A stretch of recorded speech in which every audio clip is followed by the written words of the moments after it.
오늘도 찬란한 태양이 떴습니다. 하나님께서 우리들에게 새날을 주셨습니다. 오늘 하루 새로운 빛 아래서 은혜롭게 살아갈 수 있기를 바랍니다. 오늘은 4월 23일 목요일 충만한 하루가 되시기를 바랍니다. 묵상하시겠습니다. 너희 중에 누구든지 지혜가 부족하거든 모든 사람에게 후히 주시고 꾸짖지 아니하시는 하나님께 구하라. 그리하면 주시리라. 자비로우신 주님, 오늘 하루를 살아가면서 저희들이 지혜가 부족한 줄을 알 때에 우리가 당황하고 또 사람에게 지혜를 구하지 아니하고 먼저 주께 지혜를 구할 수 있도록 인도하여 주옵소서. 이로 인하여 사람에게서 얻을 수 없는 하늘의 지혜를 가지고 오늘 하루를 값지고 보람되게 살아갈 수 있도록 인도하여 주시며 주님께 영광된 하루가 될 수 있도록 인도하여 주옵소서. 우리 구주 예수 그리스도의 이름으로 간절히 구하옵나이다. 아멘.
주의 뜻을 따라 그와 동행하면 평생 복락을 누리겠네.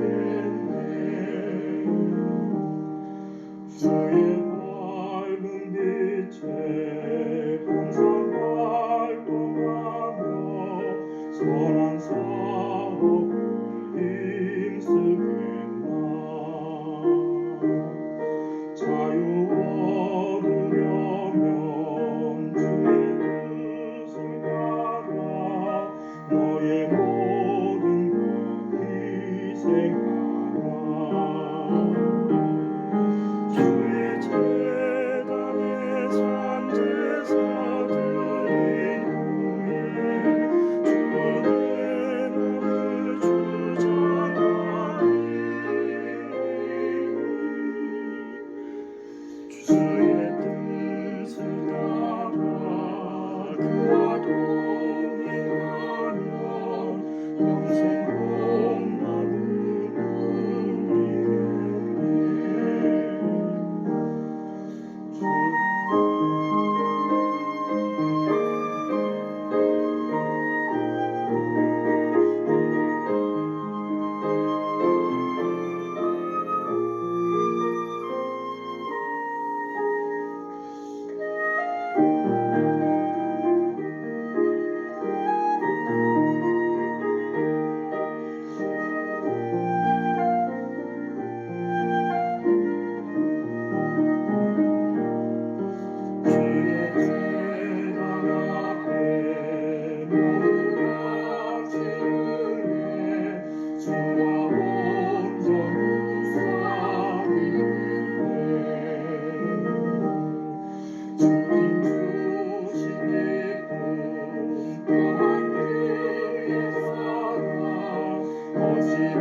주의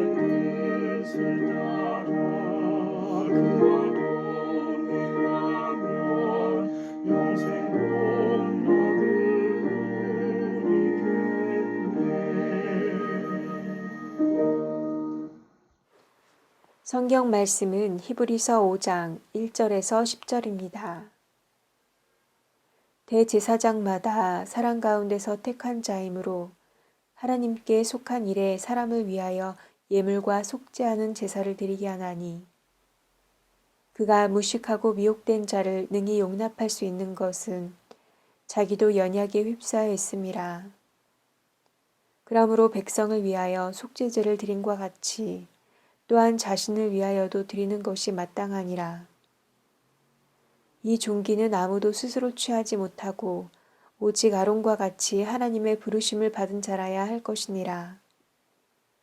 또한 이와 같이 그리스도께서 대제사장 되심도 스스로 영광을 취하심이 아니요 오직 말씀하신 이가 그에게 이르시되 너는 내 아들이니 내가 오늘 너를 낳았다 하셨고 또한 이와 같이 다른 데서 말씀하시되 내가 영원히 멜기세덱의 반차를 따르는 제사장이라 하셨으니 그는 육체에 계실 때에 자기를 죽음에서 능히 구원하시리에게 심한 통곡과 눈물로 간구와 소원을 올렸고 그의 경건하심으로 말미암아 들으심을 얻었느니라.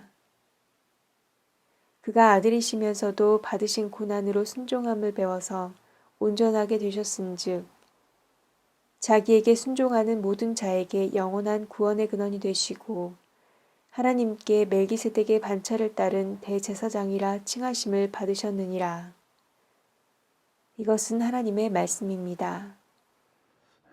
오늘 말씀은 그리스도께서 대제사장이 되시고 또한 그로 인하여 우리가 얻게 되는 복된 것들, 우리들의 구원에 관하여서 성경은 증언하고 있습니다.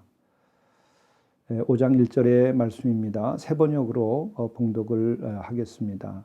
각 대제사장은 사람들 가운데서 뽑혀서 하나님과 관계되는 일에 임명받습니다.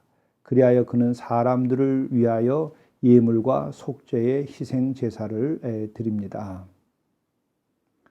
제사장이 누군가에 대해서 일반적인 말씀을 해주고 있는 것이죠.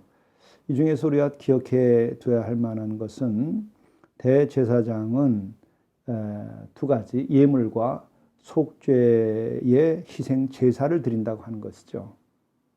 우리가 예물을 드리는 것은 왜 예물을 드리는 것이죠? 하나님께 영광을 드리고 감사하기 위하여 예물을 드리는 것입니다. 그리고 또한 그 예물을 드릴 때에 소원을 함께 드리게 됩니다. 이 같은 일을 대제사장이 백성들을 대신하여서 중보적 기능을 하는 것이죠. 또 한 가지는 속죄하는 제사를 드리게 되는데 바로 속죄 제사입니다. 인간은 아담 이후에 어쩔 수 없이 우리들이 하나님의 뜻에서 벗어난 불순종과 또 자유를 우리가 잘못 사용한 일로 인하여서 우리는 끊임없이 그 하나님의 뜻을 어기고 죄 가운데 살게 되어 있죠. 근데 이것을 너무 탓할 건 아니지만 인지해야 됩니다. 그것을 인지하고 그것을 속죄받으려고 하는 노력을 할 때에 누구든지 거룩하게 되고 하나님과의 그 마음의 일치를 이루어갈 수 있도록 그렇게 되는 겁니다. 그러니까 영적 여정이라고 하는 것은 다른 것이 아니라 우리들의 그 성정 또 우리들의 그 마음 생각들이 하나님의 그 마음과 하나님의 생각과 계속 일치시켜 나가는 과정이죠. 근데 이것을 내 인생의 하나의 과정으로 받아들이는 사람과 이것을 내 인생의 과정으로 받아들이지 못하는 사람의 차이가 바로 이 속된 삶과 거룩한 삶으로 나눠지게 되죠. 아주 간단한 또 작은 차이인데 이것이 엄청난 차이를 가져옵니다. 마치 설악산에서 빗방울이 떨어질 때에 서쪽으로 떨어지면 서해로 가고 동쪽으로 떨어지면 동해로 가듯이 이렇게 나눠지게 됩니다. 엄청난 것입니다.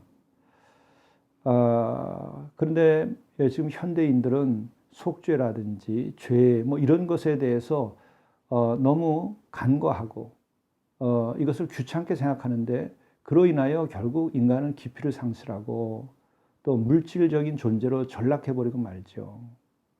스스로가 영적 존재를 포기하게 됩니다. 또 뿐만 아니라 자신의 욕망 자체를 아주 그 근거로 하고 그것 자체를 채우는 것이 가장 건강한 삶처럼 생각을 하는 경우도 있습니다. 그것은 그릇된 겁니다. 자신의 욕망을 그대로 성취하는 자기 욕망 자체를 부정하는 것도 옳은 건 아닙니다. 그러나 자기 욕망 자체를 일방적으로 억누르는 것이 아니라 그 욕망 자체가 어떤 성격의 것인 줄 알고 그것을 살펴서 우리들이 관리를 할 수 있어야 되죠. 그러면서 우리가 좀 더 거룩한 곳으로 나가야 됩니다.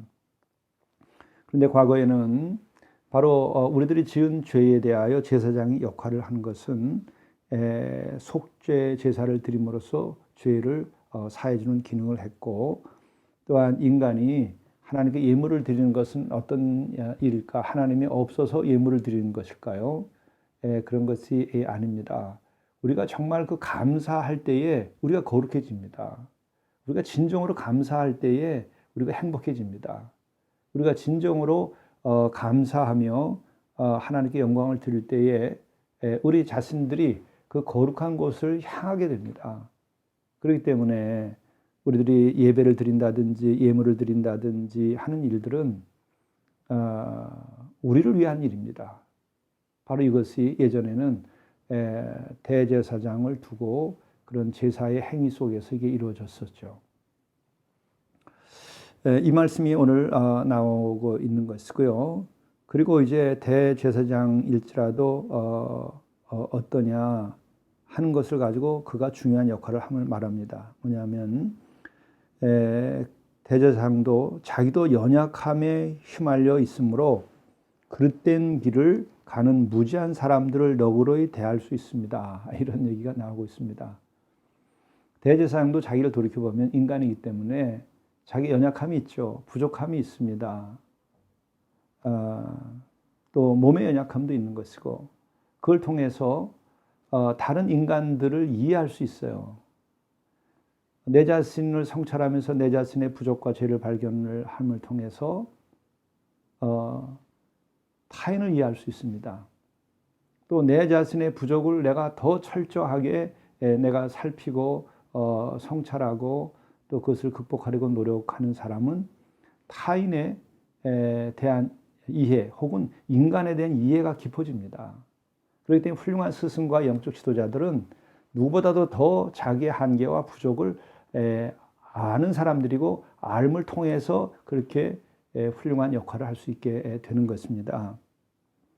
그리고 또한 자기의 연약함이라고 하는 것은 우리가 흔히 연약함, 그런 육체의 연약함을 생각하는데 그것만이 아니라 이건 굉장히 헬라어에서는 포괄적인 의미를 가지고 있어요. 이 연약함이라고 하는 것은 인간의 생로병사에 이렇게 죽어가는 존재인 것, 죄를 짓고 그리고 또한 심판 아래 있는 존재, 이렇게 우리들이 전체적으로 온전치 못함을 두고 하는 말씀입니다. 그러니까 연약함이라는 말은 굉장히 깊이가 있는 말입니다.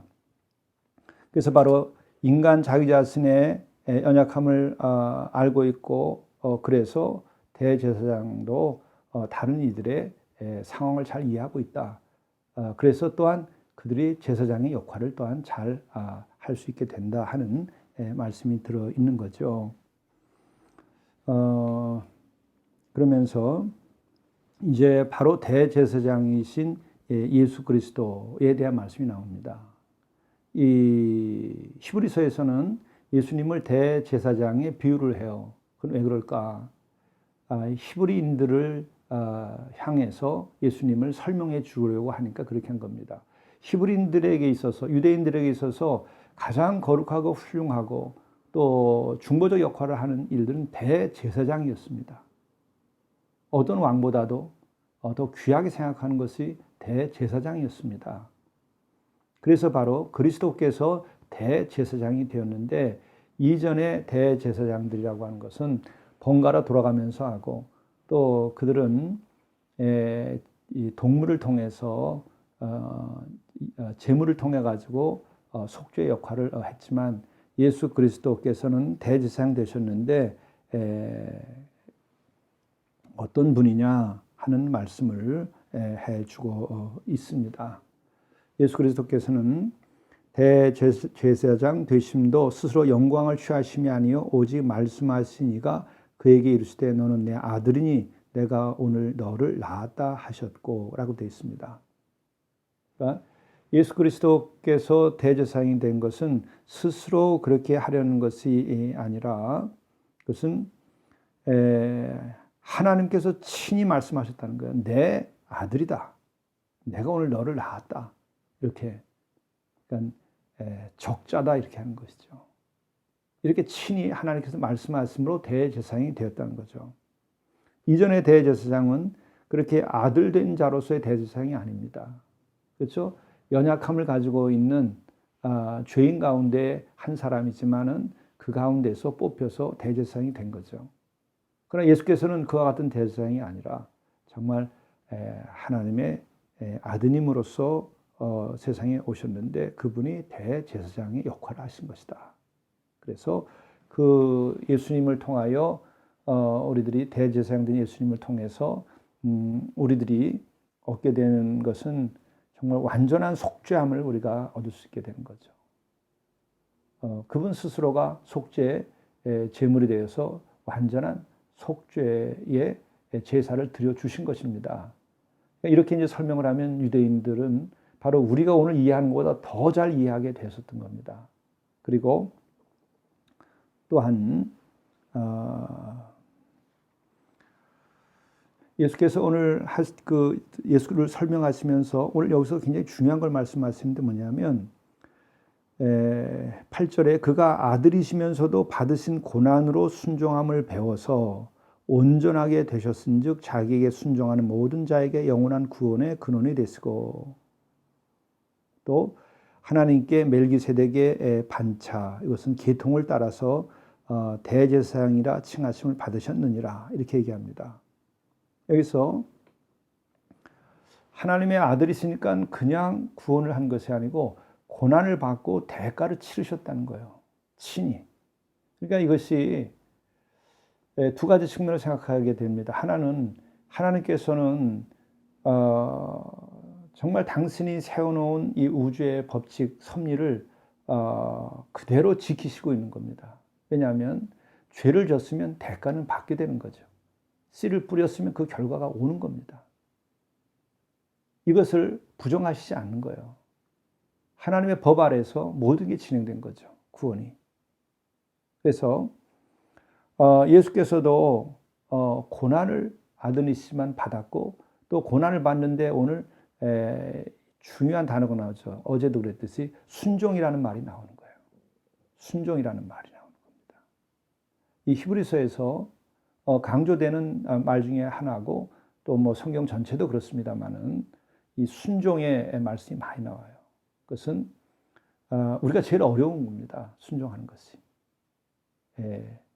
고난으로 순종함을 배웠다 하면서 그렇게 해서 온전하게 되셨다는 거예요. 이걸 통해서 우리들이 한 인격으로서 한 신앙인으로서 우리가 온전하게 될 수 있는 길이 있다면 뭘까? 그는 무조건 고난을 거쳐야 됩니다. 그리고 그 고난을 받는데 순종해야 됩니다. 이것을 빼고 누구도 온전함으로 나갈 수 있는 길은 없어요. 우리가 온전하기를 원합니까? 고난을 택하셔야 돼요. 그것을 피하고 어떤 방법으로도 우리는 거룩하게 될 수가 없어요. 고난을 통해서 그 고난을 받아들이는 걸 순종하라. 고난과 순종, 이것이 우리를 거룩하게 하는 것입니다. 그리고 이것이 우리를 온전케 하는 것입니다. 이것을 빼고 우리가 성경을 많이 알면 아닙니다. 그것으로는 안 돼요. 지식으로 전락하기 때문에. 중요한 것은 내가 거룩한 사안제사를 드리고 있는가 없는가, 내가 십자가를 지고 있는가 없는가, 내가 그것을 위하여 순종하고 있는가 아닌가가 가장 중요한 것입니다. 그것이 바로 순례자의 길이에요. 그러면 그는 생이 더할수록 그는 삶을 빛나게 되고 그는 멸류관을 얻게 되는 것이고 그의 영혼은 더욱 주께 영광을 드릴 수 있으며 주께서 기뻐하는 자가 되는 것이죠. 기도하시겠습니다. 대제사장 되시는 우리의 주님, 하나님의 아들이시면서도 고난으로 순종함으로써 온전함을 되는 길을 보여주셨습니다. 우리도 고난을 통하여 우리들이 온전케 될 수 있는 길을 가게 하시고 또 그 고난을 받을 때에 우리가 피하지 않고 순종함으로 고난이 헛되지 아니하게 도와주옵소서. 이로 인하여 고난이 은혜가 되는 하루가 되게 하시고 또 이것을 통하여 오늘 하루를 승리하는 영적인 삶이 되게 인도하여 주옵소서. 예수 그리스도께서 오늘 하루길을 친히 인도하시고 지켜 주시옵소서. 이 모든 말씀을 우리 주 예수 그리스도의 이름으로 간절히 기도드리옵나이다. 아멘. 오늘의 성령의 인도하심은 성령의 9가지 열매 가운데 선하게 하루를 살게 하소서. 성령이 충만하게 되어서 내가 살아가게 될 때는 나의 인격 속에 어떤 열매가 맺어지는가? 선함이 맺어지게 됩니다. 이 선함은 남들에게 보이기 위한 선이 절대 아닙니다. 그것은 위선이죠. 그것을 회칠한 무덤이라고 예수님께서는 아주 엄히 말씀하셨어요. 여기서 선함이라고 하는 것은 그 인격 자체를 말하는 것입니다. 우리는 우리 자신들 스스로 돌이켜볼 때에도 회칠한 무덤 같다, 이중인격자와 같다, 또 이렇게 그 겉과 속이 다른 경험들을 우리가 할 때가 있습니다. 근데 중요한 것은 그것을 두려워하지 말고 자신의 이중성을 확인할 필요가 있어요. 그것을 피하면 우리는 결국은 선함에 이르지 못해요. 선한 척하는 것이고 선으로 위장하게 되는 겁니다. 그래서 대다수의 아주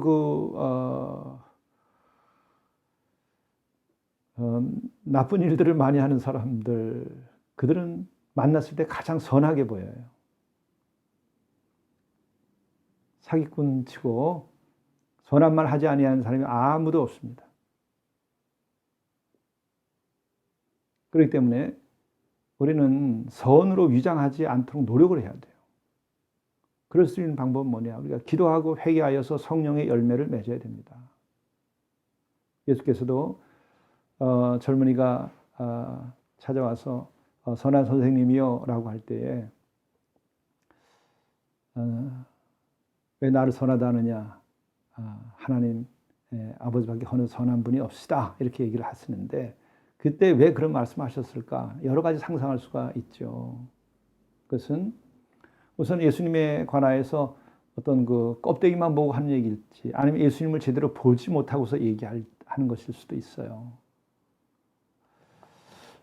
그래서 그렇게 말씀하시지 않았을까 하는 면도 있습니다. 근데 중요한 것은 우리가 선으로서 결코 치장해서는 안 됩니다. 오히려 우리는 죄인인 것을 드러내야 돼요. 그러면 성령의 열매로서 우리가 선의 열매를 맺습니다. 그래서 다시 말하면 성령의 열매는 우리의 존재의 열매입니다. 우리의 성품의 열매입니다. 나됨의 열매입니다. 그렇기 때문에 나의 존재 자체가 선하게 바뀌어지게 되는 것이죠. 그래서 그럴 때는 오히려 남들이 볼 때 선하게 보이지 않을 수 있어요. 왜? 오른손이 하는 것을 왼손이 모르게 하는 일을 하기 때문에 그래요. 그게 진정한 선입니다. 그러나 하루가 되시고 그러한 인생이 되시기를 간절히 바랍니다. 하늘에 계신 우리 아버지여, 아버지의 이름이 거룩히 여김을 받으시오며 나라가 임하시오며 뜻이 하늘에서 이루어진 것 같이 땅에서도 이루어지이다. 오늘날 우리에게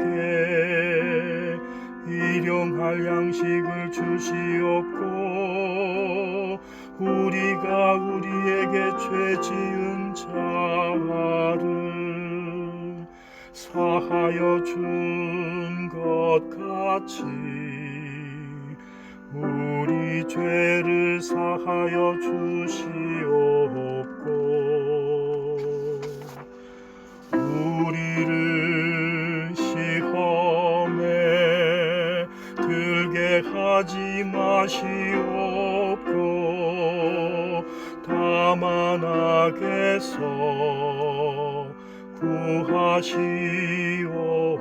구하시옵소서. 나라와 권세와 영광이 아버지께 영원히